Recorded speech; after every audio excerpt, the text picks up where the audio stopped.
Hello everyone, I welcome you all to Major HS Kalsi's Baloi Academy. I am your English mentor Asmita Singh and today we'll be covering some important homonyms for your exams. But before starting the class, you need to know what homonyms are, right? See, when there are certain words which sound pretty similar, but their meanings are completely different. Let me give you an example before starting the class. If I write accept, and expect, so you can see that the pronunciation is quite similar, but if you look into the meaning, accept means excluding, accept means to agree, and expect is to hope or to desire, right? So the meanings are completely different. So it is a set of homonym. So with that, let's start the class with some directions. Choose the correct word to complete the sentence based on its meaning. The ship's dash was delayed due to heavy storm, making it difficult for the sailors to reach the harbor. Now let's see the meaning of both the words. So we very well know that this birth is जो आप जन्म लेते हैं, right? So the process of taking birth is known as this thing. But what is this birth? Now you have seen the birth of a train, right? So in ship also there's a birth. Birth के delay होने की वजह से क्या हुआ, जो sellers थे वो हार्बर तक नहीं पहुंच पाए. देखिए आपने देखा होगा सी में एक पार्किंग एरिया होता है, उसी को बोला जाता है बर्थ, और वो डिले हुई तो क्या डिले हो गया, हार्बर तक सेलर्स का आना. सो the right answer is alpha and not Charlie, delta और ब्रेवो. ऑलराइट, सो इस तरीके के क्वेश्चन अटेम्प्ट करने के लिए आपको मीनिंग पता होना बहुत जरूरी है. What's the second one? He decided to dash his plans for the new project after receiving negative feedback from the board. Now see, what is the meaning of alter? Alter is to change or to transform. मैंने आपके time table में कुछ alteration करे. So the only difference in Bravo and Charlie is that it is a verb and it is a noun, right? So I need an alteration in your timetable. That is, I need a change. ठीक है? And two changes, altar. What is altar? It is the place to worship, जिसको हवन कुंड भी बोलते हैं. ठीक है? आपने सुना होंगे fire altars, right? A place to worship. A place to worship. अब देखते हैं कौन सा सबसे ज्यादा फिट हो रहा है. आपने एक फॉर्म पढ़ी है वर्ब की जिसको टू प्लस इंफिनिटिव फॉर्म बोलते हैं. It's two plus base form of verb which is V1. Now you can see we have a preposition over here which is to. So what do we need after a preposition? preposition के बाद to के बाद verb की requirement है. ठीक है, यहाँ पे हम noun use नहीं कर सकते. आप एक बार fit करके भी देखिए, it will sound very absurd. He decided to alteration his plans, which is not right, right? He decided to alter. No, it doesn't make any sense. So what is the right answer, students? He decided to alter. Alter is to change. वो अपने plans को क्या करेगा, change करेगा, क्योंकि वो एक new project को आगे लेकर चल रहा है और वो उसको एक क्योंकि नेगेटिव फीडबैक मिला है प्रॉब्ली अपने सीनियर से, तो अब वो अपने प्लान में क्या करेगा, अपने प्लान में कुछ चेंजेस लेकर आएगा. ठीक है, आपको एक चीज का ध्यान रखना है. आप किसी भी तरीके के फिलअप जब एग्जाम के लिए अटेम्प्ट करेंगे तो कई बार स्टूडेंट में टेंडेंसी देखी गई है, most of the candidates do this thing that they run towards the answer without even understanding the essence of the given words. What do? They jump into the options because he just wants to reach towards the answer, right? आपको क्या करना है, answer तो mark करना ही है, लेकिन आपके लिए हिंट क्या है फिलअप्स में? हिंट है ये दिए हुए words, right? So make sure of that. Let's move to the next which is related to the soldiers.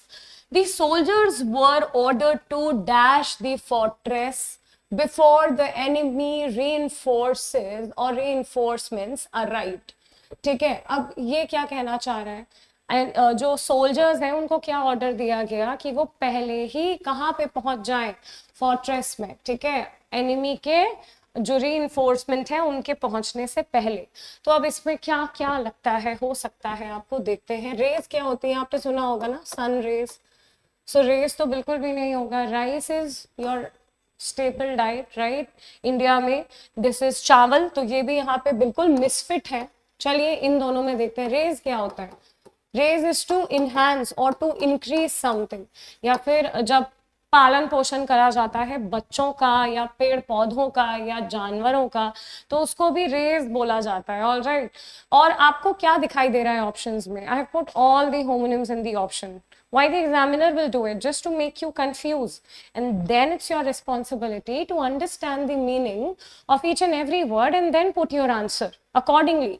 Now, what a good word.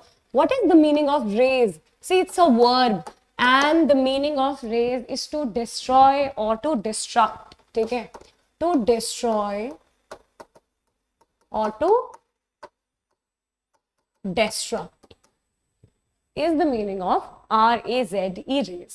ठीक है। तो भाई उन्होंने क्या बोला, ऑर्डर क्या दिया कि भाई उस फोर्ट्रेस, उस किले में पहुंचने से पहले, मतलब जो एनिमी के रीइंफोर्समेंट्स हैं उनके आने से पहले ही आप पहले फोर्ट्रेस में पहुंचे और उसको क्या कर दीजिए, डिस्ट्रॉय कर दीजिए। आप उसे बड़ा तो करेंगे नहीं, रेज नहीं करेंगे, राइट। और राइस और रेस का तो कोई सवाल ही नहीं है, right. So this is absolutely the right answer. The next one is related to she dashed the obligation of attending the official dinner with patience even though she was exhausted. देखिए sense क्या निकल रहा है कि वो थकी हुई थी। अब देखते हैं उसके बाद क्या वो पार्टी में या उस ऑफिशियल डिनर में पेशेंस के साथ गई या नहीं, राइट। कुछ ऐसा ही अभी सेंस निकल रहा है, अभी देखते हैं इसको। ठीक है, सबसे पहले डिस्कस करते हैं इस वर्ड को। Board, you very well know, staff को या बोर्ड, जैसे बोर्ड ऑफ मेंबर्स, या this is also a board in front of you. ठीक है, ये तो यहाँ पे आएगा नहीं, यहाँ पे बोर्ड भी नहीं आएगा। एक और बहुत अच्छा टर्म है एग्जाम के पर्सपेक्टिव से, ब्रूड। ब्रूड का मीनिंग होता है टू पॉन्डर, सोच विचार करना। ठीक है, सो ये भी यहाँ पे बिल्कुल मिसफिट है। चलिए इन दोनों को समझते हैं। आपको पता है बोर क्या होता है? बोर एक वाइल्ड पिग है। ठीक है, तो एक जंगली पिग को बोर बोलते हैं और उसका यहाँ पे आने का कोई सेंस नहीं है। Let's see why this is the right answer. You must be thinking that what is the meaning of bore. To understand the meaning of bore, you need to understand the meaning of beer first of all. Okay, let's see a word beer. Beer का मतलब होता है to tolerate. To tolerate, or the other meaning is to give birth. To give birth to a child. जैसे mother अपने वूम में baby को beer करती है, राइट। सो अभी जो बियर है उसका, अभी आपने देखा होगा कि we have 3 forms of verbs, right. Even we have V4, जब हम वर्ब में ING लगाते हैं इट्स अ V4 फॉर्म, लेकिन अभी के लिए सिर्फ डिस्कस करते हैं V1 को। सो V1 तो हो गई बियर, राइट। अब बियर की V2 होती है bore, that is the simple past, that is the simple past. And what is the past perfect? ये क्या है? ये है simple present, simple present. ठीक है, इसकी past perfect क्या हो जाती है? BORNE. ठीक है, it's the past perfect. तो वो ये कहना चाह रही है कि, या ये सेंटेंस ये आपको हिंट दे रहा है, इंडिकेशन दे रहा है कि वैसे तो वो एग्जॉस्टेड थी, शी वाज वेरी टायर्ड, उसके बाद भी, क्योंकि उनपे एक ऑब्लिगेशन है ना, एक फॉर्मल डिनर है, एक ऑफिशियल डिनर है, तो उन्होंने पेशेंस के साथ उस डिनर को टॉलरेट करा। क्या करा? टॉलरेट करा, बोर करा, क्योंकि सेंटेंस पास्ट में था, दैट टू सिंपल पास्ट में था, इसीलिए वर्ब की V2 फॉर्म यूज हुई। ऑलराइट, चलिए let's see the next question. इसी तरीके से एग्जाम में क्वेश्चन आएंगे, ऑलराइट। हालांकि मैंने होमोनिम्स में कुछ ऐसे भी क्वेश्चन नीचे दिए हुए हैं आपके लिए जिसमें डेफिनेशन पूछेंगे सीधे, सो वेट फॉर इट। द जज was known for his dash attitude. ठीक है, always ensuring that the law was applied fairly and without bias. तो भाई अब यहाँ जिस जज की बात हो रही है वो बहुत ही अपराइट इंसान है। अपराइट का क्या मीन होता है? अपराइट का मीनिंग होता है बहुत ही ईमानदार किस्म के व्यक्ति हैं।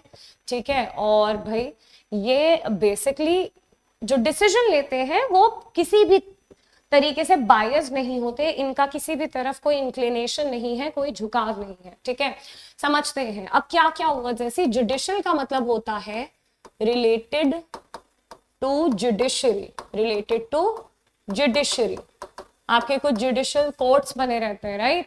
सो जुडिशियस क्या होता है, someone who is very wise, someone who is very prudent, ठीक है, एग्जाम में आता है ये word prudent, someone who is very wise, जो सोच समझ के, sorry I have already written wise, someone who is very erudite, सोच समझ के जो डिसीजन लेते हैं, राइट।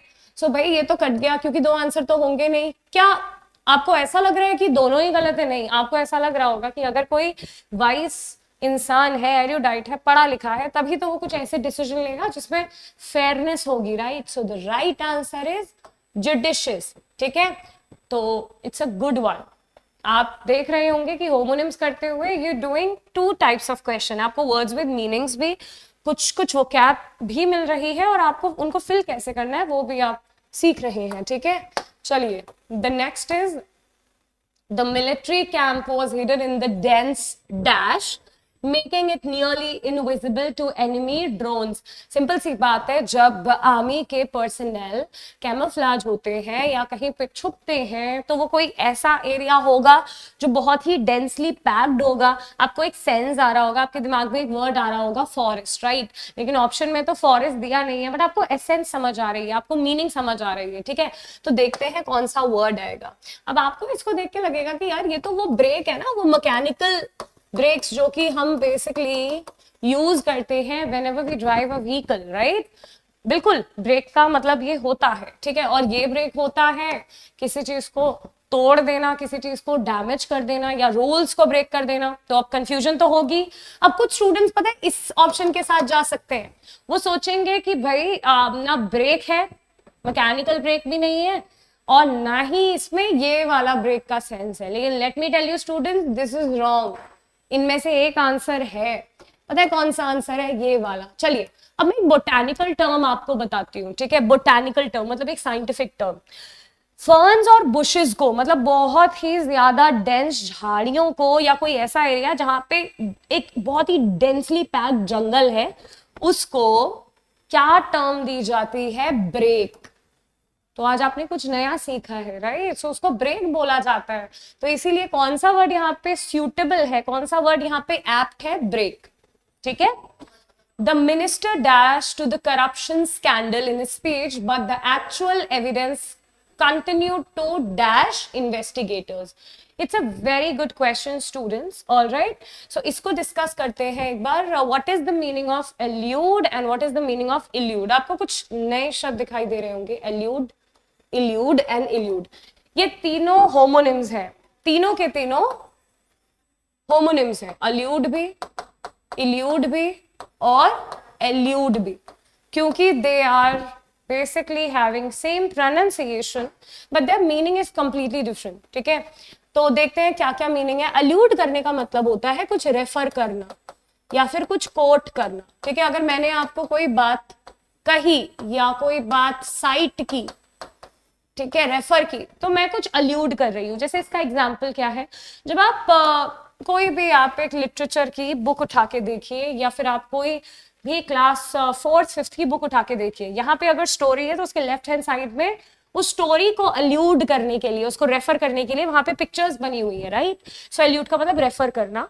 अब इल्यूड का मतलब क्या है? ये तीनों वर्ब्स हैं। सबसे पहले तो ये तीनों वर्ब्स हैं, ठीक है, और इन तीनों के नाउन फॉर्म भी एग्जिस्ट करते हैं। मतलब एल्यूड का नाउन है एल्यूजन, इल्यूड का नाउन है इल्यूजन। अब आपने इल्यूजन तो पढ़ा है, आपने मिराज के बारे में पढ़ा होगा फिजिक्स में। इल्यूजन क्या होता है? जो आपको भ्रम, जो आपका दिमाग का भ्रम है, राइट। सो वो तो हो गया elude. And what is this elude? ये एक अच्छा वर्ड है, इसको बोलते हैं इवेड या अवॉइड करना, ठीक है। जैसे भाई अगर मान लीजिए किसी की गलती आपने पकड़ ली, तो कई बार बहुत लोग अपनी गलती नहीं मानते और उस गलती से इल्यूड मतलब उस गलती से भागने की कोशिश करते हैं, उस गलती को अवॉइड करने की कोशिश करते हैं, राइट। अब अगर आपको तीनों वर्ड समझ आ गए हैं तो एक बार इसको समझते हैं। इसको पहले लिख लो, ये है डिल्यूजन, ठीक है, ये तो इजी है। चलिए तो देखते हैं कौन कौन सा फिट हो रहा है, ठीक है। The minister, dash to the corruption scandal. मतलब अब देखो ये सेंस नहीं आ रहा कि मिनिस्टर ने स्कैंडल को क्या करा, रेफर तो करा, स्कैंडल के बारे में डिस्कशन तो करा। तो कौन कौन से ऑप्शन अभी हो सकते हैं, एक तो ये ए हो सकता है और एक सी हो सकता है, क्योंकि इल्यूडेड तो कट गया ना, अल्यूड ही आएगा यहाँ, तो इतना तो श्योर है कि यहाँ पे आएगा अल्यूडेड, ठीक है। But the actual evidence continue to, लेकिन जो एक्चुअल एविडेंस थे ना उस स्कैंडल को रिलेटेड, वो क्या कर रहे थे, बार बार बेसिकली एस्केप कर रहे थे, ठीक है। इन्वेस्टिगेटर्स को क्या कर रहे थे, अच्छा नहीं यहाँ पे टर्म आएगा भ्रमित कर रहे थे, राइट। सो भ्रमित कर रहे थे के लिए क्या आएगा, इल्यूड, ठीक है। सो इन्वेस्टिगेटर्स क्या हो जा रहे थे, बार बार कंफ्यूज हो जा रहे थे, ठीक है। वो चाहकर भी उस मिस्ट्री को सॉल्व नहीं कर पा रहे थे। So what would be the right answer, this. Good question. चलिए, the tribes in the hills weave very warm dash woolen material but the dash to reach their village is arduous। सबसे पहले देखते हैं arduous का meaning. arduous का मतलब होता है something which is very hard, something which is very tough, strenuous, strenuous, all right। चलिए देखते हैं, अब कुछ वर्ड्स को डिस्कस करते हैं। कोर्स होता है रास्ता, पाथ या वे, राइट। कोर्स क्या होता है, anything which is very rough, जैसे कोर्स ग्रेन आप कंज्यूम करते हैं, राइट। मिलेट्स हो गया, बाजरा हो गया, रागी हो गया, ठीक है, ये सब क्या है, कोर्स ग्रेन्स है, राइट। एक और वर्ड मैं आपको बहुत अच्छा इस क्लास के लिए सिखाती हूँ, course. Course is a verb and course का मतलब होता है force, to force. If I am coursing this class on you, this is not good. अगर मैं फोर्स करूं कि भाई पढ़िए पढ़िए पढ़िए, ये तो आपके अंदर खुद से होना चाहिए that you need to study all of this. So course करने का क्या मतलब है, फोर्स करना, ठीक है। तो ये तीनों वर्ड्स समझ जाइए कि तीनों में क्या क्या अंतर है। अब भाई देखिए, जो ट्राइब है वो क्या वीव करती है, सिलती है ना। वॉर्म तो होते हैं वो वुलन क्लोथ्स, बट बड़े ही रफ भी हैं। तो यहाँ पे तो आ जाएगा कोर्स, रफ है ना थोड़े से, ठीक है। Woollen material but the dash to reach their village, मतलब भाई उनके यहाँ बड़े अच्छे एकदम रफ टफ वुलन क्लोथ सिले जाते हैं, लेकिन जब आप उनके गांव की तरफ जाएंगे उन कपड़ों को खरीदने, तो वो गांव की तरफ जाने का रास्ता, but the course to reach their village is arduous. समझ आया। तो कौन सा ऑप्शन सबसे ज्यादा फिट बैठ रहा है, ब्रावो। तो आपको ऐसे एग्जाम में अटेम्प्ट करना है, ठीक है। चलिए अगला कहता है, he was granted dash after providing a massive of cotton as security। Students ये क्वेश्चन PYQB है एग्जाम में, ठीक है। चलिए सबसे पहले देखते हैं कि कॉटन की गठरी को या कपड़ों की या इवन किसी भी चीज के बंडल को पता है क्या बोलते हैं, बेल बोलते हैं, BALE। तो अब देखिए बेल कहाँ कहाँ पे, इन दो ऑप्शंस में बेल है, राइट। अब दोनों में तो एक आएगा नहीं ना। आपको जब जेल से टेम्पररी बेसिस पे या परमानेंट बेसिस पे रिहा करा जाता है तो उसको बेल बोलते हैं, ठीक है। क्या बोलते हैं, BAIL, bail. So the right answer is Charlie. इस तरीके से मार्क करना है। 10th देखिए, the doctor dash a very effective medicine. अरे भाई डॉक्टर ने अगर इफेक्टिव मेडिसिन सजेस्ट की है तो भाई क्या करा है, सजेस्ट, मैंने एक वर्ड बोला ना, इफेक्टिव मेडिसिन सजेस्ट की है। तो आपने एक टर्म हमेशा से पढ़ी है प्रेस्क्राइब, लेकिन प्रेस्क्राइब दो जगह है, प्रेस्क्राइब की है, ठीक है, but it was dash by the government. लेकिन अब भाई डॉक्टर को तो लगता है कि वो मेडिसिन क्या है, एफिशिएंट है, लेकिन सरकार ने उसे, उसके बहुत सारे साइड इफेक्ट्स हैं, तो सरकार ने उसे बैन कर दिया है। क्या कर दिया है, बैन कर दिया है। और बैन के लिए वर्ड आता है प्रोस्क्राइब, ठीक है। लेकिन ये उल्टा हो जाएगा ना, पहले क्या लगाना है, प्रेस्क्राइब, और बाद में लगाना है proscribe. So the right answer is Bravo. तो थोड़ा सा केयरफुली, ओके, पहले प्रेस्क्राइब लगाना है फिर प्रोस्क्राइब लगाना है। चलिए अगला है, अब देखिए थोड़ा सा मैंने चेंज करा है आपके लिए पैटर्न, ठीक है। अब डायरेक्शन पढ़िए, आइडेंटिफाई द करेक्ट डेफिनेशन। अब मैं आपको डेफिनेशन बताती हुई चलूंगी होमोनिम्स की।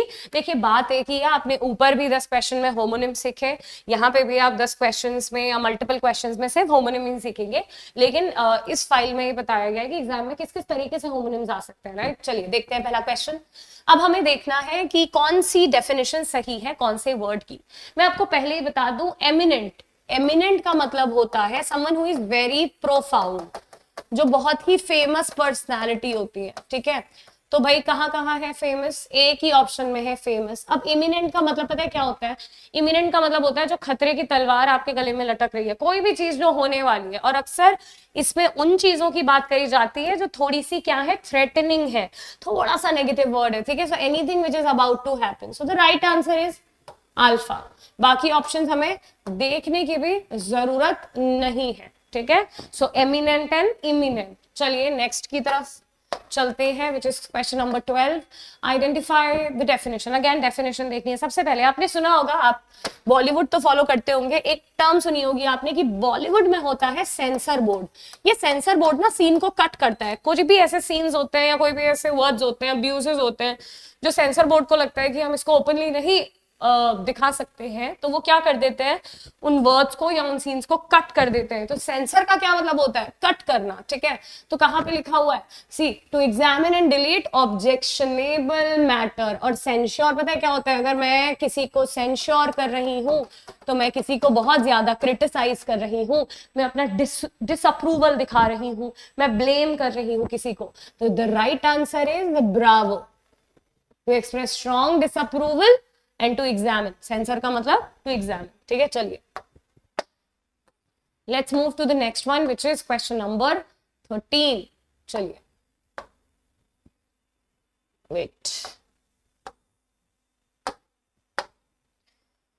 कॉम्प्लीमेंट कौन सा होता है, तारीफ वाला, COMPLIMENT, कॉम्प्लीमेंट, ठीक है। और कॉम्प्लीमेंट ये ज्यादा इंटरेस्टिंग वर्ड है, ये बहुत कम लोगों ने सुना है। इसको बोलते हैं पूरक, समथिंग दैट कंप्लीट्स। जैसे कहते हैं a husband is a complement to wife। मतलब वाइफ को कौन पूरा करता है, हस्बैंड, या हस्बैंड को wife versa is also true, right. So complement is something that completes. और आपको तो पता ही है दूसरे वाले कंप्लीट्स, तारीफ वाला कॉम्प्लीमेंट तो आपको पता ही है, ये रहा। तो कौन सा जा रहा है, बिल्कुल सही, अल्फा, ठीक है। चलिए ये तो ऑपोजिट लिखा है इन्होंने, तभी आपने सुने होंगे कॉम्प्लीमेंट्री एंगल्स, बिकॉज जो दो एंगल्स मिलके क्या बनाते हैं, इन दो एंगल्स का सम मिलके 90 डिग्री होता है, उसको कॉम्प्लीमेंट्री एंगल्स बोलते हैं। चलिए let's move to the next one which is question number 14। ये तो अभी हमने ऊपर डिस्कस करा रहा है। चलिए अगर ऊपर डिस्कस करा है तो देख लेते हैं कौन सा ऑप्शन सबसे फिट है। जुडिशियस है, शायद आप भी हैं, तभी आप क्लास अटेंड कर रहे हैं, तभी आप इतनी मेहनत कर रहे हैं, आपको आपके टाइम की वैल्यू है, राइट। जुडिशियस का मतलब होता है हैविंग और showing good judgement, someone who is wise. और judicial it is relating to the court और द जज और related to the judiciary. Judiciary is the third pillar of our country, okay.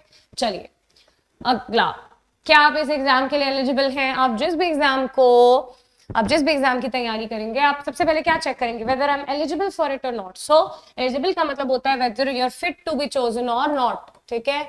और इलेजिबल, मैंने बोला भाई ये राइटिंग बड़ी इलेजिबल है, मैं इसको समझ ही नहीं पा रही हूँ, ठीक है, क्योंकि एक टर्म आती है और राइटिंग होनी चाहिए तो ऐसी होनी चाहिए, कैसी होनी चाहिए, लेजिबल। लेजिबल का मतलब है दैट कैन बी अंडरस्टूड, ठीक है, that can be understood. So the right answer is alpha again, क्योंकि इसके आगे अगर इल लगा दोगे, इल, तो ये वर्ड बन जाएगा नेगेटिव वर्ड, ठीक है, तो इलेजिबल हो जाएगा। चलिए अगले क्वेश्चन की ओर चलते हैं विच इज क्वेश्चन नंबर 16। अगर आप फ्रेंडली किस्म के इंसान हैं, अगर आपको लगता है कि आप बहुत ही ज्यादा अच्छे से दोस्ती कर लेते हो और अपने रिश्ते निभाते हो, आप एमिकेबल हो, क्या हो, एमिकेबल। सो एमिकेबल मीन्स फ्रेंडली, ठीक है। और अगला वर्ड क्या पूछा हुआ है इन्होंने, एमिकेबल के बाद एमिएबल। एमिएबल होता है lovable, someone who is very sweet, someone who is very obliging, जिसको आप प्यार कर सके, दुलार कर सके। सो the right answer is Bravo, ठीक है, ब्रावो। बिकॉज ऊपर क्या है, ये तो ठीक है, फिर भी प्लेजेंट एंड फ्रेंडली, बट ये थोड़ा सा फिट नहीं है। यहाँ पे फ्रेंडली की उतनी बात नहीं होती है जितनी बात होती है ओब्लाइजिंग की या फिर लवेबल की। तो the right answer is bravo. Let's move to the next one which is site. Site, मैं एक और साइट बताती हूँ, ठीक है, देखते हैं। ये तीन है एक दूसरे के होमोनिम, ये तीन, ठीक है, दो तो आपको मैंने ही पूछे, मैं ये वाला बताती हूँ। इसको बोलते हैं दृष्टि, राइट, और तभी तो आपने देखा है आई साइट, ठीक है।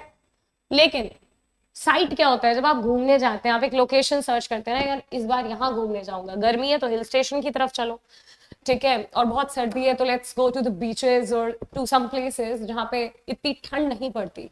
सो साइट हो गई घूमने वाली, ठीक है। कहाँ है साइट? लोकेशन वाला, ये रहा ऑप्शन फिलहाल। और साइट जो मैंने आपको पहले ही बताया, मैंने आपको बोला न्यूटन का थर्ड लॉ है, every action has an equal and opposite reaction. Now give me an example, तो मैं बोल सकती हूँ नाउ साइट एन एग्जांपल। तो कौन सा वाला cite? CITE, that is to quote an example. Okay, that's a good one. So the right answer is Charlie.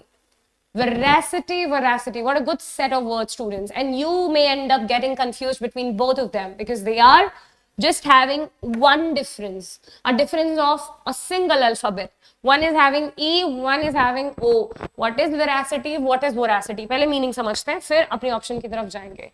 देखिए, अगर आप बहुत ट्रूथफुल हैं, आपके अंदर बहुत ही सच्चाई है, बहुत ही ईमानदारी है, तो आपके अंदर विरासिटी है। और आप एक कैसे व्यक्ति है? वेराशियस, ठीक है, आप एक वोरेशियस व्यक्ति हैं।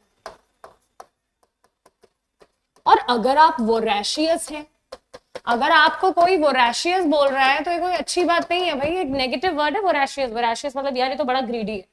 लायन की बात करते हैं, लायन को एक वोरेशियस एनिमल बोला जाता है, बहुत ज्यादा उसको हमेशा ग्रीड रहती है, किसकी? अपने प्रे की। उस पे वो हंट हमेशा, इवन अगर उसने खा भी लिया है अपना खाना या किसी जानवर को, तब भी वो इसी ताक में रहता है कि वो एक और हंटिंग कर सके, तो उसको वोरेशियस बोलते हैं, ठीक है। तो क्या हो गया बताइए? वोरेसिटी क्या जाएगा? ग्रीड से रिलेटेड है ना। तो सबसे पहले तो सच्चाई देखिए। सो वोरेसिटी is conformity to facts or truthfulness, and voracity is the state of being extremely eager or greedy. बाकी कुछ भी फिट नहीं हो रहा है, आप देख सकते हैं, ठीक है। चलिए अगला क्या है? अगला है apprise and apprise, again a difference of a single alphabet, students, ठीक है। चलिए, अगर आप कुछ कैलकुलेट कर रहे हो, कुछ इवैल्यूएट कर रहे हो, कुछ असेस कर रहे हो, तो आप असल में अप्रेज कर रहे हो। क्या कर रहे हो? अप्रेज कर रहे हो। समझ आया? जैसे एक एग्जांपल लेते हैं, हम एक सर्वे करने वाले हैं और सर्वे को करते हुए हमने जो कंडीशंस है उस सर्वे की वो अप्रेज करनी है। तो क्या करनी है? एग्जामिन करनी है, ठीक है। तो क्या जाएगा अप्रेज का मीनिंग? अप्रेज जाएगा टू असेस द वैल्यू और क्वालिटी ऑफ समथिंग। अच्छा, अगर आपको एक भी पता होगा ना, एक भी नहीं, तो शायद आपका दूसरा, अगर आपको ना भी पता हो तो काम चल जाएगा, लेकिन मैं आपको दूसरा भी समझाती हूँ। मैंने बोला the principal was apprised about the visit of the vice principal. Principal को वाइस प्रिंसिपल के आने की क्या दी गई? सूचना दी गई। So when someone is informing something, to inform is nothing but apprise, ठीक है, अपराइज। So what's the right answer? The right answer is Charlie. Okay students, it's your responsibility to remember all the words. Okay, चलिए, कितने similar word हैं? एक है loath, एक है लोद, एक है लोथ, एक है loathe. Let's see the difference. See, loath होता है if you are unwilling to do something, if you are hesitant, आपको मन नहीं लग रहा, आपको करने की इच्छा नहीं है, इट्स एन एडजेक्टिव, ओके। जैसे आपने बोला I am loath to perform this task, that is मेरी इच्छा नहीं है, I am unwilling to perform this task, I don't want to do it, okay. What is loath? Loath पता है क्या होता है? लोथ का मतलब होता है to feel disgust, to feel disgust about something. See, if you hate something, if you dislike something, if you despise something, if you despise something, what's the meaning of all those words? The meaning is to hate. Okay, so let's see the answer. See, loathe is to be reluctant or unwilling, and loathe is to feel intense dislike. Ma'am, what is the part of speech of loathe? It's verb. So you can use like I am loathing. Okay, that is I am hating something or someone. Now, अब फिर से, अभी आपने initial 10 questions करे थे fill-ups पे based.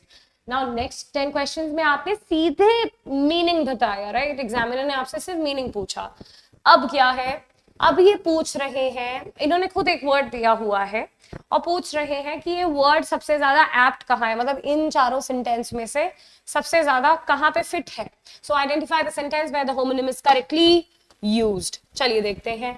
एक होता है see, that is it's a verb, देखना, राइट, किसी को देखना. एक होता है ये सी, दैट इज समुद्र, राइट.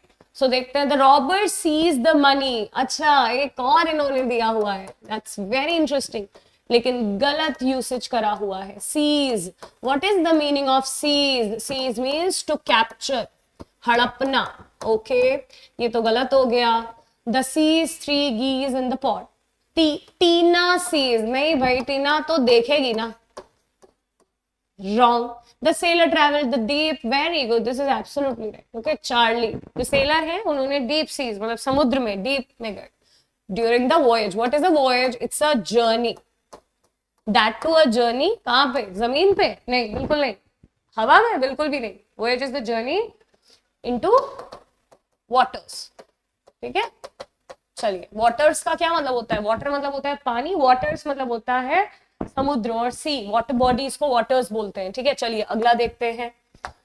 अब मैं आपको बता दूं, मैं प्रिटी श्योर हूं, आई एम प्रिटी श्योर कि बहुत से स्टूडेंट्स को पता ही नहीं होगा कि जहां पे आप pen, notebooks, sharpener, rubber, pencil ये सब खरीदने जाते हैं, उस स्टेशनरी की क्या स्पेलिंग है, और जो चीजें एक जगह पे स्टैटिक खड़ी हैं, हिल नहीं रही, उस स्टेशनरी की क्या स्पेलिंग है. देखते हैं. ठीक है, देखिए, ये वाला होता है जहां पे आप क्या खरीदते हैं, बुक्स खरीदते हैं, ठीक है, या फिर अपना पढ़ाई से रिलेटेड स्टफ खरीदने जाते हैं. एंड ये होता है स्टैटिक, दैट इज डायनेमिक. चलिए देखते हैं कौन सा सही है. The sun is stationary. I know sun is static, but the spelling that they have used is wrong. I need to buy some stationery. नहीं, क्या आप स्टेशनरी खरीदोगे? बिल्कुल नहीं. The truck was stationary. बिल्कुल ये सही है. ट्रक खड़ा था.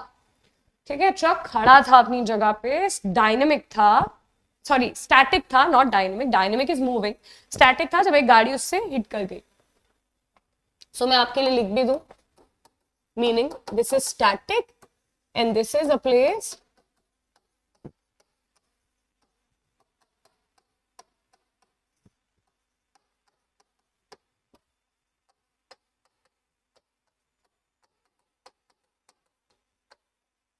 ओके. चलिए आगे चलते हैं. Discomfit. Let me tell you the meaning of discomfit. ये तो नाम से ही सुना, मतलब आपको समझ आ रहा होगा. When someone is not at ease ना, ईज में ना होना, नॉट एट ईज. लेकिन ये वर्ब है. सबसे पहले क्या है? वर्ब. अब देखते हैं कहां पे वर्ब एकदम सही तरीके से यूज की गई है सेंटेंस में. The athlete felt a sense of discomfort. See, यहाँ पे अगर आप देखें प्रेप लगा हुआ है, प्रेप के बाद बेसिकली हमें एक नाउन चाहिए थी, तो यहाँ पे ना ये वर्ड सही रहता. The athlete felt a sense of discomfort सही रहता. Discomfort यहाँ पे नहीं आएगा. ठीक है. The constant questioning was designed to discomfit the witness. ठीक है, चलिए बिल्कुल एक बार को ये इसको कंसिडर करेंगे क्योंकि बाकी ऑप्शन भी देखने होंगे. क्योंकि देखो ना, टू के बाद मैंने क्या बताया, देखो एक रूल है, टू नाम की प्रेपोजिशन के बाद हमेशा वर्ब आती है. वर्ब आती है वो भी अपने किस फॉर्म में आती है? बेस फॉर्म में आती है. ठीक है, तो ये तो अभी तक मुझे ठीक लग रहा है. ठीक है. He sat on the hard wooden chair. Incomplete. See, complete is an adjective. After adjective we need a noun.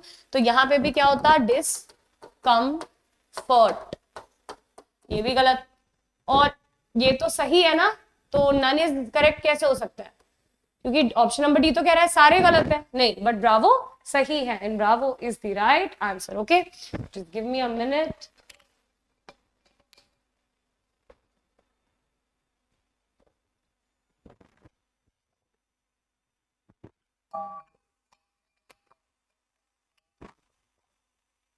Let's move toward the next question, which is question number 24.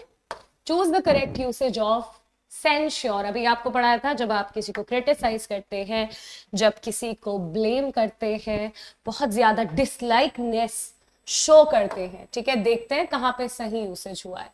The machine uses the heat. जहां तक मुझे लगता है machine तो heat sensor use करती है ना, sensor. तो ये तो गलत हो गया. The film was sent to the board for censure before its release. ठीक है. The opposition moved a motion to censor होता है. ठीक है. So no, I think this one is fine. ये तो बोर्ड कहाँ भेजेगा? सेंसर को, right?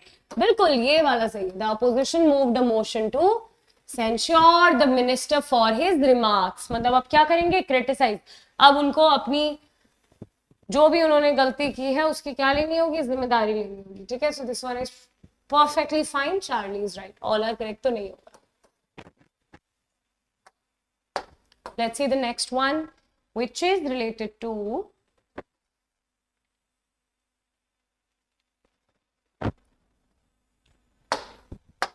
question number 25. Choose the correct usage of peak. Okay. He climbed to the highest peak of the mountain. She took a quick peek at the hidden Christmas present. The mysterious letter was enough to pique his curiosity. On see, simple सी बात है भाई. आपने कुछ term सुनी है. एक तो सुना है आपने पीक. पीक क्या होती है? पिनाकल. मैम पिनाकल क्या होता है? पिनाकल होता है भाई top most point of something ना. टॉप मोस्ट पॉइंट या फिर एपिक्स. तो ये तो कट गया. यहाँ पे पता है क्या होगा? पीप. PEE P. पीप मतलब झांकना होता है. पीप मतलब क्या होता है? झांकना. ठीक है. अब ये बहुत अच्छा वर्ड है. पीक पता है क्या होता है? एक वर्ब होती है. That is to increase.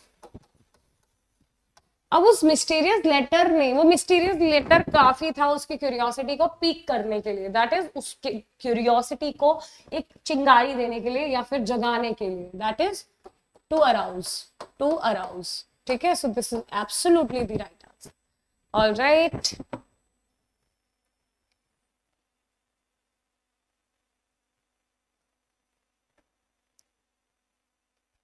Let's move to the next one. Identify the sentence where the homonym is used correctly. अब देखते हैं कहाँ पे कौन सा होमोनिम सही है कौन सा नहीं है. चलिए सबसे पहले बात करते हैं स्वीट डिश की. हर किसी को पसंद है, स्पेशली खाने के बाद और ज्यादा. तो उसकी स्पेलिंग होती है डेजर्ट. ठीक है. और ये रेगिस्तान वाला क्या होता है? ये वाला. तो ये वाला तो हो गया स्वीट डिश और ये हो गया that piece of land which is basically very dry, right? So the army base was located in vast sandy. नहीं आता बट ये वाला डेजर्ट आता ना. बट अभी ये तो नहीं आया तो खाने वाला डेजर्ट आया. After a heavy meal, we enjoyed a delicious chocolate dessert. नहीं भाई बिल्कुल भी नहीं. क्या delicious chocolate रेगिस्तान? Doesn't make any sense. Okay, the soldier was born not to desert. Now see, this is absolutely the right one. Let me tell you why. मैं आपको एक concept समझाती हूँ. कुछ words multiple part of speech show करते हैं. जैसे desert noun भी है और verb भी है. noun में तो इसका मतलब है रेगिस्तान और वर्ब में इसका मतलब है टू लीव.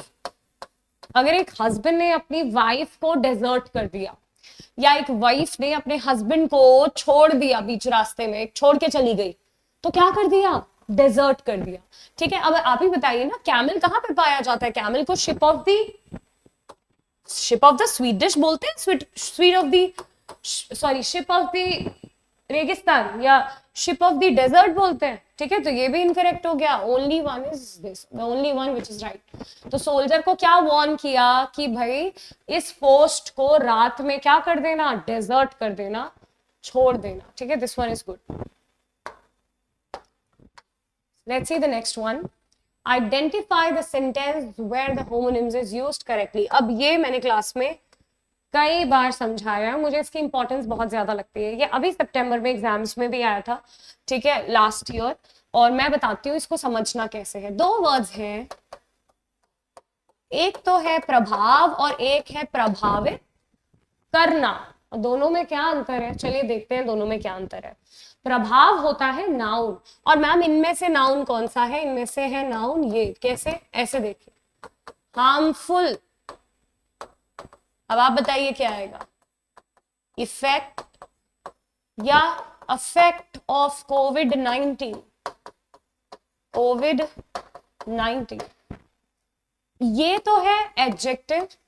एडजेक्टिव किसको क्वालिफाई करते हैं मैम? नाउन को. और प्रोनाउन के बारे में जो इंफॉर्मेशन देते हैं वो एडजेक्टिव होता है. तो एडजेक्टिव के बाद मुझे क्या चाहिए? नाउन चाहिए या वर्ब चाहिए? नाउन चाहिए. सो हार्मफुल इफेक्ट ऑफ कोविड-19. दूसरा स्ट्रक्चर देखिए, the weather of Delhi is, अब बताइएगा क्या आपको फिट करना है, इफेक्टिंग मी या अफेक्टिंग मी? भाई बहुत पोल्यूशन है ना दिल्ली में. इफेक्टिंग मी या अफेक्टिंग मी, बताइए क्या लगता है? अब यहाँ पे आपको एक हेल्पिंग वर्ब दिखाई दे रही है ना. हेल्पिंग वर्ब सब्जेक्ट को, मतलब नाउन को किसके साथ जोड़ती है? मेन वर्ब के साथ जोड़ती है. लेकिन मैम मेन वर्ब इनमें से है कौन सी? इतना तो हमें समझ आ गया कि हेल्पिंग वर्ब के बाद मेन वर्ब आएगी, बट इन दोनों में से वर्ब कौन सी है? अभी तो बताया, इफेक्ट है नाउन, ये है वर्ब. और आईएनजी किसका बनता है स्टूडेंट? वर्ब का ही तो बनता है. सो यहाँ पे क्या फिट होगा? The weather of Delhi is affecting me. चलिए इसी कॉन्सेप्ट को अगर आप समझ गए हैं अच्छे से तो एक बार इस क्वेश्चन को सॉल्व करते हैं. चलिए, the heavy rain will effect, see फिर से वही गलती करती भाई, लगाया है हेल्पिंग वर्ब और इसके बाद अचानक से लगा दी नाउन. क्या नाउन की जरूरत थी? नहीं, वर्ब की जरूरत थी. तो ये वाला स्ट्रक्चर हो गया गलत. एग्जाम में भी ऐसे एलिमिनेट करिएगा. जब आप इस स्ट्रैटेजी को यूज करेंगे शायद ही आपका कोई क्वेश्चन गलत होगा. ठीक है, जल्दबाजी मत करिएगा.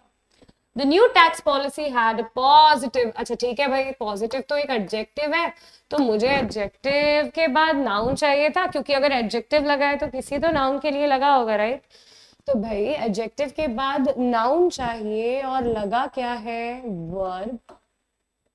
तो क्या आएगा यहाँ पे? यहाँ पे आएगी नाउन, दैट इज इफेक्ट. लेकिन है तो नहीं ना, है तो नहीं, तो ये भी गलत हो गया. The medicine took affect almost immediately reducing the pain, बिल्कुल सही. ठीक, नहीं नहीं नहीं नहीं नहीं, एक बार ये भी देख लेते. The commander speech had a profound, देखा, दिस इज रॉन्ग. ठीक है, this one is right, this one is absolutely right. ठीक है, क्योंकि यहाँ पे वर्ब कैसे लगा दी? यहाँ वर्ब कैसे लगा दी? ए वाली, जब यहाँ पे एक ऑलरेडी V2 थी तो. ठीक है, नाउन आ सकती थी ना. क्या आ सकता था? द मेडिसिन टुक इफेक्ट, ठीक है, प्रभाव. लेकिन यहाँ पे आएगा कमांडर की स्पीच ने. अब देखो प्रोफाउंड क्या है? प्रोफाउंड होता है वेरी अमेजिंग और फेमस. सो इफेक्ट अभी एडजेक्टिव है तो एडजेक्टिव के बाद नाउन चाहिए और इसी सेंटेंस में है ना. सो ऐसे छोटे छोटे वर्ड जो आपने बचपन से पढ़े हैं ना, मैं गारंटी दे रही हूँ अगर आपको डेप्थ में नहीं पता होगी इनकी पावर ऑफ स्पीच तो आप इन क्वेश्चंस को गलत कर देंगे एग्जाम में. ठीक है, क्योंकि आपको सारे ही सही या सारे ही गलत लगेंगे.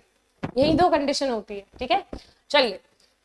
Please keep the noise down, the baby is sleeping peacefully. देखते हैं इसको. ठीक है, the machine replaced the broken. See पहले पीस देख लेते हैं. पीस क्या होती है? शांति ना. When you are at bliss. ठीक है, जब आप एकदम शांत है, काम है, कंपोज्ड है. तो मुझे फिलहाल ये तो बिल्कुल सही लग रहा है क्योंकि स्लीपिंग है मेरी मेन वर्ब. वर्ब को क्वालिफाई करने के लिए क्या यूज होते हैं? एडवर्ब्स यूज होते हैं. तो मैं इसको भाई अभी सोच के चल रही हूँ कि ये मेरा आंसर हो सकता है. तो mechanic replace the broken piece. अरे भाई टूटा हुआ टुकड़ा, पीस, ये तो बचपन से पढ़ा है आपने. वी मस्ट मेंटेन, अरे भाई बॉर्डर्स पे टुकड़े रखोगे, किस चीज के टुकड़े रखोगे? राइट, तो क्या रखोगे बॉर्डर पे? पीस रखोगे ना, या टेररिस्ट के टुकड़े रखोगे. ठीक है, तो भाई क्या है? शांति, right. So he gave a beggar a piece of mind. अच्छा चलिए, ये एक नई चीज सिखाती हूँ आपको. पीस ऑफ माइंड एक बहुत ही इंटरेस्टिंग ईडियम है. और पीस ऑफ माइंड मतलब होता है किसी को डांट देना, किसी को पनिश या वॉर्न कर देना. तो उसने डांट दिया बेगर को. ठीक है, उसने क्या करा कि पैसे तो दिए, बट ऐसे नहीं करते कई बार बहुत लोग, यार रोज रोज चलाता है, चले पैसे रखो, जा प्लीज अब मत आ. ठीक है, अब मत आना मुझसे मांगने. तो हल्का सा वार्निंग दे दी, थोड़ी सी ऐसे डांट दिया. ठीक है, चलिए. So the right answer is, as I told you students, alpha. Did you realise one thing? Even if I know the answer, even if I think that alpha is the answer, I'm going through the option Bravo, Charlie and Delta. Why am I doing this? I'm doing this to make my answer 100% correct, 100% accuracy जब आप ले आएंगे, आप किसी भी exam को clear कर सकते हैं। आपको पता है कोई भी एग्जाम क्लियर क्यों नहीं होता है? Beat any examination of India, जहां पे भी नेगेटिव मार्किंग है, सिंपल सी बात है, आप जब क्वेश्चन गलत करेंगे तो आपका जो आपने अटेम्प्ट करा क्वेश्चन, क्योंकि वो गलत हो गया, तो उस क्वेश्चन के लिए कोई मार्क तो मिलेगा नहीं, बट जितने भी मार्क आपके इकट्ठा हुए थे, आपने केटर करे थे सही आंसर मार्क करके, उसमें से क्या हो जाएगी, या तो 1/3 की या 1/4 की नेगेटिव मार्किंग हो जाएगी ना। जितने क्वेश्चन गलत होंगे मल्टीप्लाई बाय 1/3 और 1/4 ऑफ दी मार्क। सो ये गलती की वजह से क्या होता है, स्टूडेंट फेल हो जाता है, कट ऑफ ही नहीं क्लियर कर पाता है। मुझे मेरा मैसेज बस ये है that not attempting certain question is also an art. ये नहीं सोचना है कि पेपर है 100 क्वेश्चन है सारे करने हैं, बिल्कुल नहीं करने। 60 करिए, 65 करिए, एक्यूरेसी के साथ करिए, और जो छोड़ रहे हैं, जो आपको नहीं आता, उसको अच्छे तरीके से छोड़िए, ठीक है। चलिए 29, अब देखते हैं क्या कह रहा है। The hunter followed the foul smell to find the animal. See, foul is something unpleasant, right? तो अभी तक तो ठीक है। The farmer raised different types of fowl such as chicken and ducks. नहीं, the referee called foul play during the final minutes of the match. या both alpha and bravo. ठीक है, मैं बताती हूँ क्या होगा। See, जब आप कोई रूल ब्रेक करते हैं, ठीक है, लेट्स से कोई गेम चल रहा है, तो आप नहीं बोलते अरे फाउल हो गया, फाउल हो गया। सो उस फाउल की तो स्पेलिंग होती है ये, ठीक है, कि भाई आपने क्या कर दिया, एक फाउल कर दिया, तो भाई इस हिसाब से ये तो इनकरेक्ट है, बट ये दोनों बिल्कुल सही। स्मेल कैसी है, फाउल, और farmer raise different types of fowl, मतलब जो कब्स होते हैं छोटे छोटे चिकन के, और जो डक्स के बच्चे होते हैं उनको FOWL फाउल बोलते हैं, ठीक है। सो इस तरीके से याद रखना। नहीं, ये तो इनकरेक्ट हो गया ना, ये तो फाउल स्मेल हो जाएगा, तो ये भी इनकरेक्ट है, ब्रावो सही, ठीक है। चलिए the next is okay, good one, HOARD and HORDE, दोनों वर्ड्स का मतलब समझते हैं, ठीक है। अब होर्ड क्या होता है, सबसे पहले इस वाले को समझते हैं। जो इलीगल ग्रुप होता है ना, किसी गलत काम को करने के लिए, या जो एक केओटिक सी ग्रुपिंग फॉर्म होती है, उसको होर्ड बोलते हैं, ठीक है, जिसको दूसरा नाम है गैंग। और इस वर्ड के दो मतलब है, ये वर्ब भी है, ये नाउन भी है। मैंने बोला भाई मुझे यहाँ पे एक पाइल मिला है, एक स्टॉक मिला है पैसों का, दैट इज होर्ड मिला है। सो पाइल या stock of something is known as hoard. And what is the verb form, to collect, किसी चीज को आप बहुत ज्यादा मात्रा में इकट्ठा कर रहे हो, ठीक है, तो that is. So what would be the right answer, बताइए, चेक करते हैं। The horde of Mongol invaders, right, तो मंगोल इन्वेडर्स का तो भाई गैंग था ना, तो ये गलत वाला होर्ड है, तो ये तो गलत हो गया। It is an illegal to hoard, ये भी देखो गलत हो गया। मुझे इन लोगों ने एकदम ऑपोजिट रख दिया ना, यहाँ पे क्या रखना चाहिए था, ऊपर वाला रखना चाहिए था ना, होर्ड, इकट्ठा कर रहे हैं एसेंशियल कमोडिटीज को, अ लार्ज होर्ड ऑफ, ये बिल्कुल सही है। ये रहा एडजेक्टिव, इसके बाद लगी हुई है नाउन, ठीक है। क्या मिला, सिक्कों का, वो भी सोने के सिक्कों का, एक क्या मिला, पाइल मिला, स्टॉक मिला, कहाँ पे, एक ऐसी साइट पे जो अब क्या हो गई, हेरोइंस मतलब पूरी तरीके से बर्बाद हो गई, ठीक है। चलिए इतना समझ आया। Take a minute break and then we will follow the other question.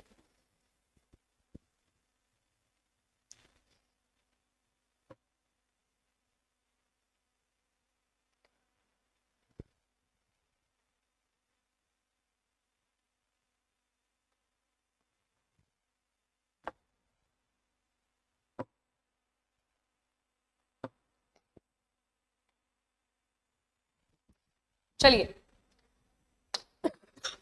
Sorry,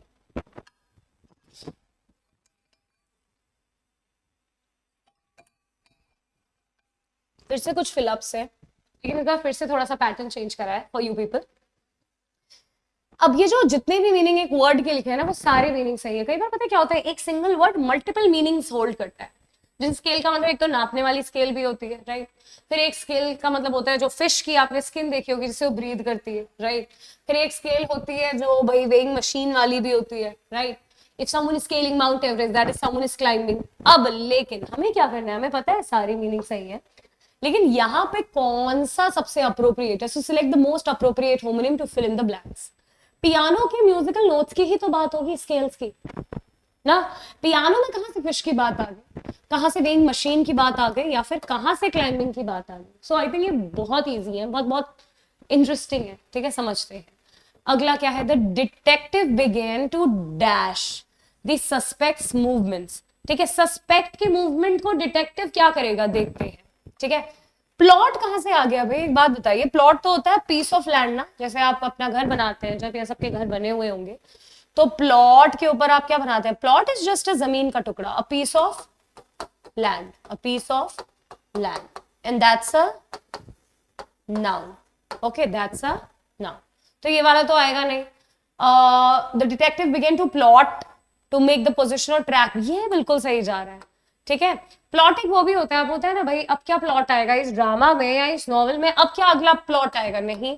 तो और प्लॉट क्या होता है? एक बॉम्ब को कहीं पे प्लॉट करना। ठीक है, वो भी कोई सेंस नहीं है, क्योंकि भाई डिटेक्टिव थोड़ी कुछ इलीगल करेंगे। सो the right answer is Charlie. Let's see the next one.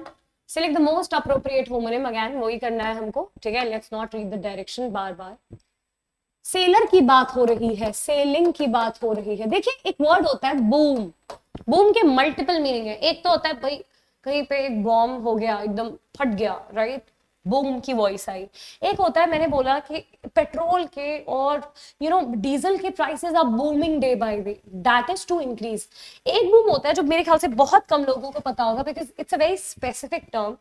एक बड़ा सा पोल, ठीक है, एक पोल जो कि बेसिकली सेलर्स यूज करते हैं, ठीक है, ताकि वो क्या कर सके, बेसिकली एक्सटेंड कर सके फुट ऑफ अ सेल। तो भाई यहाँ पे सो सिंपल आपको दिखाई दे रहा है, a period of great economic growth, doesn't making any sense. ठीक है, loud deep resonant sound, no. To become popular very quickly, no.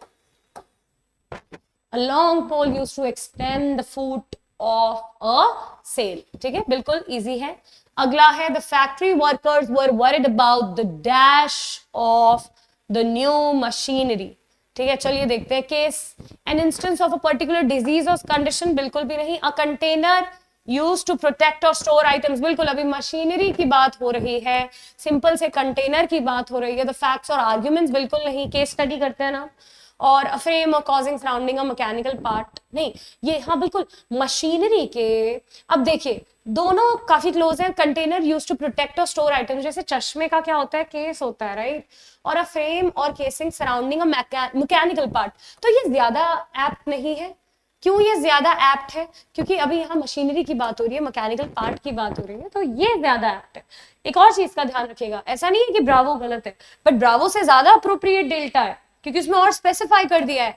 इसीलिए मैं बोलती हूँ कि सारे ऑप्शन पढ़ना जरूरी है एग्जाम में। ठीक है, चलिए अगले क्वेश्चन की तरफ बढ़ते हैं। ओके, द जज took a moment to dash, आपने सुना होगा ना कई बार, to file the case, to file the evidence. तो देखते हैं भाई उसके हिसाब से क्या यहाँ पे सबसे ज्यादा फिट है। I hope I am audible. चलिए, tool with rough and surface for smoothing wood, नहीं, उसको भी फाइलर, एक नेल फाइलर भी होते हैं, राइट, नेल को जिससे ट्रिम करते हैं आप लोग। और line of people of things behind other, no.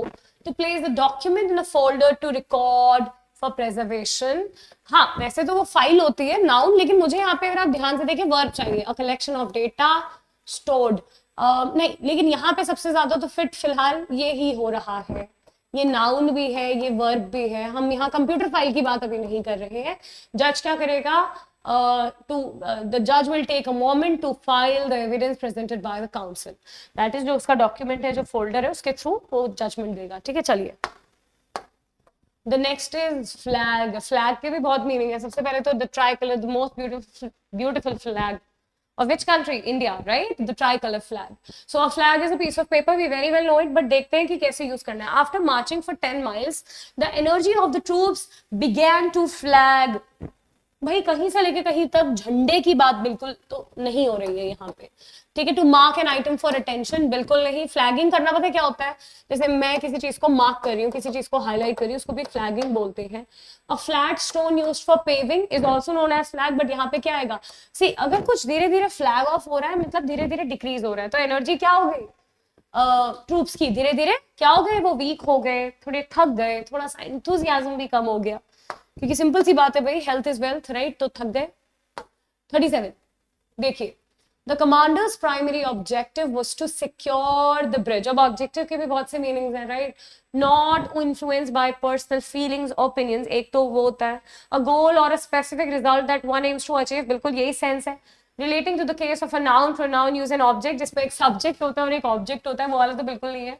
और ऑब्जेक्टिव क्या होता है, the lens of a telescope, नहीं भाई, कमांडर का सिंपली क्या होगा, एक ऑब्जेक्टिव होगा, एक गोल होगा जो वो क्या करेगा, अचीव करेगा, right. Last 3 questions of the class 38। अब देखते हैं कौन सा मिनट सबसे ज्यादा स्पेसिफिक या सबसे ज्यादा एप्ट है यहाँ पे। The scientist observed minute changes, देखिए मैंने बोला भी नहीं मिनट, मैंने क्या बोला, minute changes, minute means little changes, एक तो होता है मिनट, तो 1 मिनट में 60 सेकेंड्स, ठीक है, minute summarize record of a meeting, no ये रहा आंसर, ठीक है। So the right answer is Charlie, easy, very easy. चलिए, the explorer plan to found new colony on the island. चलिए बहुत इंटरेस्टिंग फैक्ट बताती हूँ, एक तो होती है वर्ब ये V1, इसका V2 होता है फाउंड और V3 होता है फाउंड। अच्छा, इसका मतलब क्या होता है भाई, टू सर्च, ढूंढना। एक और बहुत अच्छी वर्ड है फाउंड, इसका मतलब होता है टू एस्टैब्लिश, किसी चीज की खोज करना। इसकी V2 होती है फाउंडेड और इसकी V3 होती है अगेन फाउंडेड। यहां पे स्टूडेंट बहुत कंफ्यूज होते हैं, ठीक है, ये और ये बहुत अलग है, ये V2 है किसका, अगर आप कुछ खोज रहे थे पास्ट में, टेक फाउंड, ठीक है, उसने खोजा, he found the cat, okay. लेकिन भाई जैसे शाहजहां ने ताजमहल क्रिएट किया, तो he found the Taj Mahal, did Shahjahan found या did Shahjahan find, no, Shahjahan founded, right, V2। या शाहजहां ने क्या करा, स्टैब्लिश करा, राइट। सो यहाँ पे भी क्या आएगा, नई कॉलोनी खोजी गई ना, या ढूंढी गई, देखते हैं यहाँ पे फाउंड क्या है, वैसे देखते हैं। अब देखो, अगर तुम्हें मेरी वो बात याद होती कि 2 के बाद हमेशा V1 आता है, बेस फॉर्म, मतलब यहाँ पे स्टैब्लिश वाली बात है, और कहाँ है स्टैब्लिश वाला ऑप्शन, ये। बाकी सारे ऑप्शन क्या है, इनकरेक्ट है, कि खोजने वाली बात थोड़ी आएगी, ठीक है। चलिए, और ये तो लिखा भी गलत है, टू डिस्कवर, डिस्कवर तो उसके लिए होता है, फाउंड के लिए, फाइंड का तो होता है to search. And the last question for the day, not the least but quite important, the soldiers were confined. अच्छा, कन्फाइंड होते हैं कहीं पे क्या रखना, किसी को जकड़ के रखना, कहीं पे रोक के रखना, ठीक है, बंदी बना के रखना, टू द मिलिट्री कंपाउंड। अब भाई कंपाउंड के भी बहुत मीनिंग है, एक तो है केमिस्ट्री वाला कंपाउंड, ये रहा, ठीक है, हालांकि आंसर नहीं कि मैं बस बता रही हूँ, ये केमिस्ट्री वाला कंपाउंड है। एक है किसी चीज को वर्स करना, बुरा करना, इंटेंसिफाई करना, ये भी यहाँ पे नहीं आएगा। ये देखिए मैंने बताया ना, कन्फाइन करके रखा हुआ है भाई, एक एनक्लोज्ड एरिया है, ठीक है, जहां पे क्या रखा है, उन सोल्जर्स को रखा हुआ है। और कंपाउंड, अच्छा आपने कंपाउंड सेंटेंसेस सुने होंगे, नाउन, कंपाउंड नाउन्स होते हैं जिसमें ग्रुप ऑफ वर्ड्स होता है, तो क्या ये भी ऑप्शन सही है, बिल्कुल भी नहीं, आंसर एक ही सही है, चार्ली, ठीक है। So with that I hope you have understood the class. I hope you have understood the purpose. अगर आपको क्लैरिटी नहीं है, और जितने भी मैंने आई थिंक आपको वर्ड्स बताए, उनमें से कुछ ही वर्ड्स थे, प्रॉब्ली 10 से 15 वर्ड्स जो बहुत ही हाई लेवल वर्ड्स थे या अच्छे वर्ड्स थे, जैसे अप्रेज, अप्राइज, जैसे voracity, veracity, but did you realize some of them are very common. लेकिन अगर आपको इन कॉमन वर्ड्स के भी मीनिंग में कंफ्यूजन होगा, या अगर आपको कहीं ना कहीं एक डाउट रहेगा, तो आप फिलअप में भी फेल हो जाएंगे, आप उनका मीनिंग मार्क करने में भी फेल हो जाएंगे। और अभी तो फिर भी आप मेरे साथ एक नॉर्मल क्लास कर रहे हैं, जब आप एग्जाम में इन क्वेश्चंस को अटेम्प्ट करते हैं ना, आप में प्रेशर होता है, प्रेशर के अंदर तो कई बार व्यक्ति वो चीजें भी भूल जाता है जो उसको अच्छे से आती है। तो अगर आप कोई भी कंफ्यूजन के लिए स्कोप छोड़ेंगे ना, आई गारंटी दिस कि क्वेश्चन के गलत होने के ज्यादा चांसेस होंगे। So clarity is very much important. इस पर्टिकुलर टॉपिक में हमने वो कैप को भी टारगेट करा, हमने थोड़ा सा ग्रामर के भी एक आध रूल सीखे, राइट और हमने ये भी देखा कि होमोनिम्स होते क्या है, हमने कंफ्यूजन दूर की कुछ कंफ्यूजिंग वर्ड्स में जिनके प्रोनाउंसिएशन तो सिमिलर थे लेकिन जिनके मीनिंग बहुत ही गलत थे। इस क्लास का रिवीजन जरूर करिएगा, मुझे जरूर बताइएगा कितने क्वेश्चन आपके सही हुए कितने गलत हुए। ठीक है, with that I wish you all the luck. जय हिंद, टेक केयर।